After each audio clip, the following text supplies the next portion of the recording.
everything we have said so far dealt with a single gas component. We talked about oxygen, we talked about nitrogens or chlorine. But in real life situation, in many cases, we are dealing with mixture of gases. How can I find out about the laws which are governing mixture of gases, not a single gas, not a pure gas?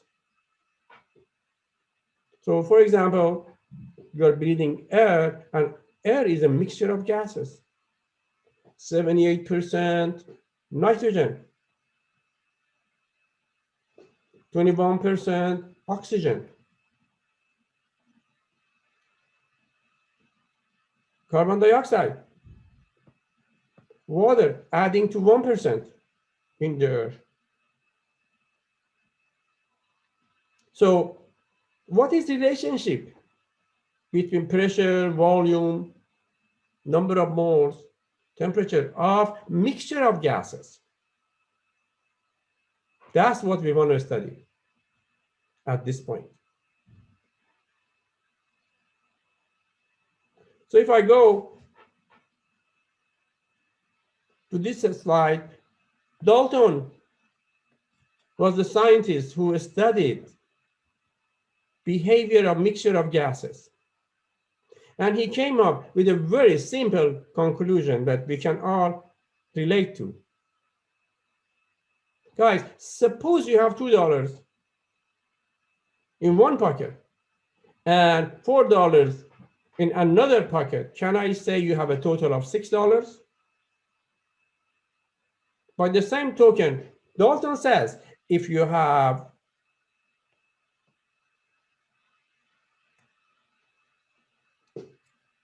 two equal gas cylinders, equal volume, and one of them contains helium with a pressure of 2 atmospheres. The second one contains argon with pressure of 4 atmospheres. And you mix these two gases in a third container, third cylinder, which has the same volume as the other two. The mixture of gases are going to have a new pressure. And the new pressure is equal to adding these two pressures together. Very simple, right? Another word, gases in a mixture behave as if they were alone. Helium had a pressure of 2 atmospheres in this cylinder. It will keep its pressure in the mixture here as well. It's going to have 2 atmosphere pressure. It's not even looking at argon. An argon had a pressure of 4 atmospheres in the same volume. It's going to keep its pressure as if it were alone. So the total pressure is the result of adding these two together. You get 6 atmospheres. So this is what Dalton says. In a mixture of gases, the partial pressure of each gas is the pressure that would exert if it were by itself in the container. So if I go back to the same example, can I say total pressure in this mixture is equal to individual pressure that component of mixture would have had if they were alone in the same container. And we call this partial pressure. So in this tank, what is the partial pressure of helium? 2 atmospheres. What is partial pressure of argon? 4 atmospheres. And these are coming from the fact that they were behaving if they were alone. Was total pressure 6 atmospheres. So total pressure in mixture of gases is equal to adding all the individual partial pressures together. Very simple to understand. And if I go to next slide, do you remember that we said pressure of gases are result of collision of molecules together and collision of molecules with the wall of their container?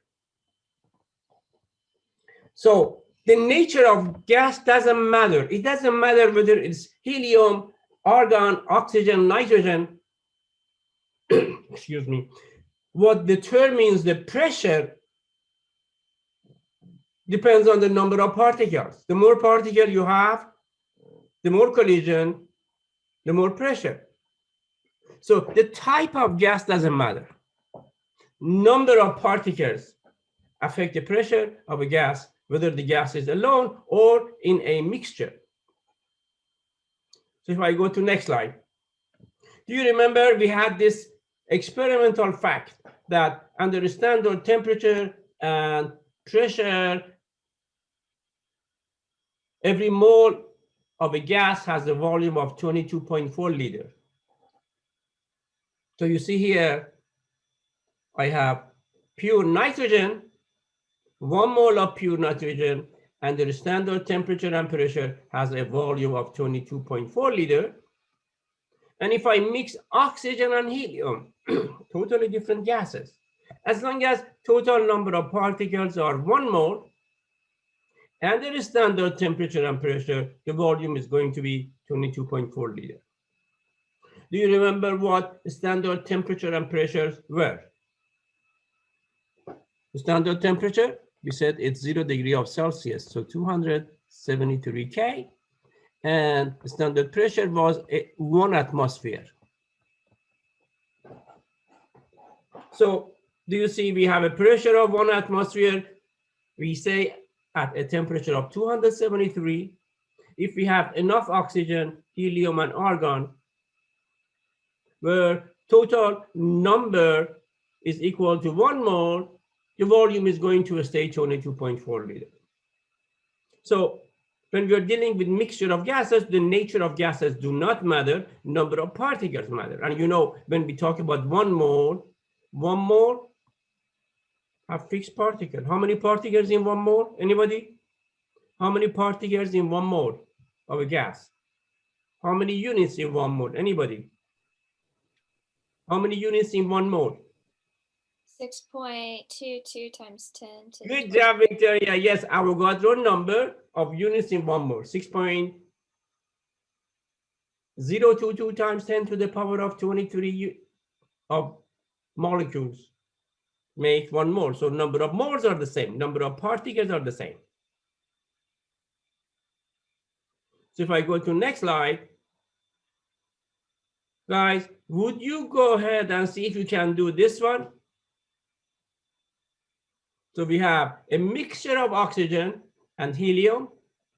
We have partial pressures of helium and oxygen. What's total pressure? What did Dalton say about pressure of mixture of gases?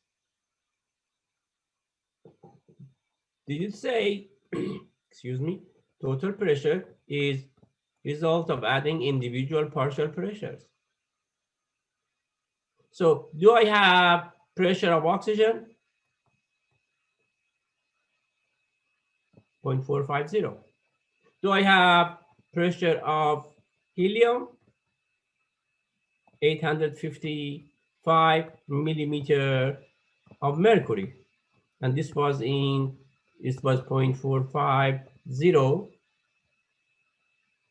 ATM. I see Victoria already got it. Good job.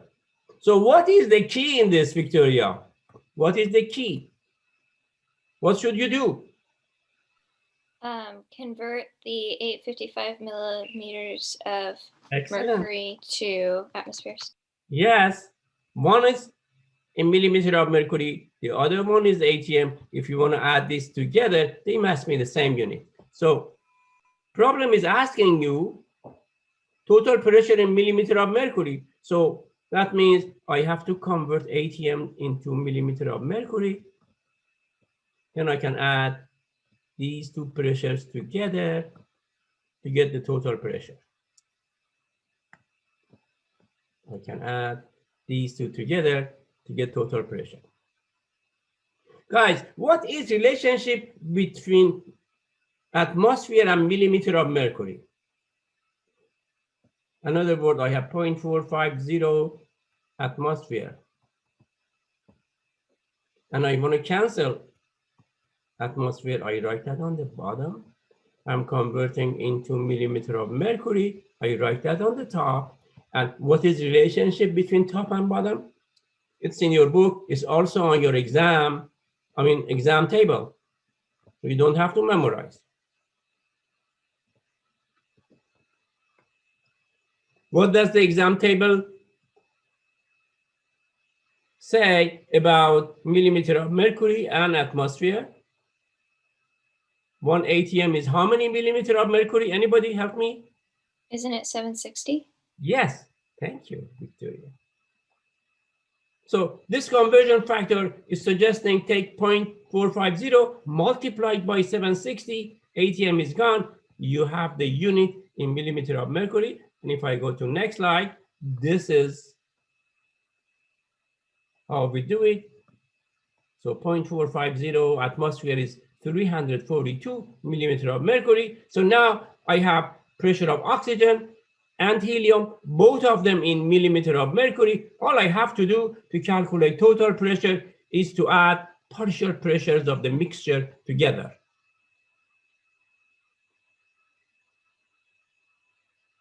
Any questions, guys?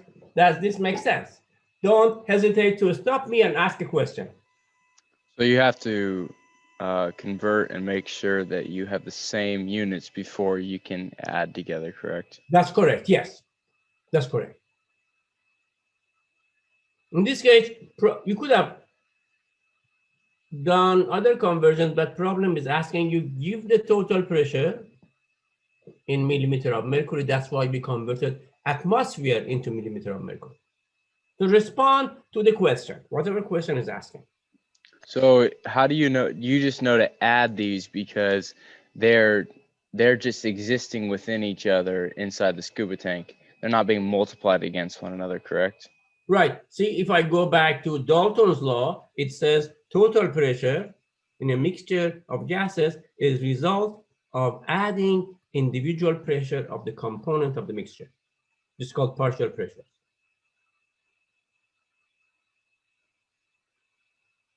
Does this answer your question? You're welcome. Thank you for asking. Yeah. I have a question. Yes, dear, go ahead.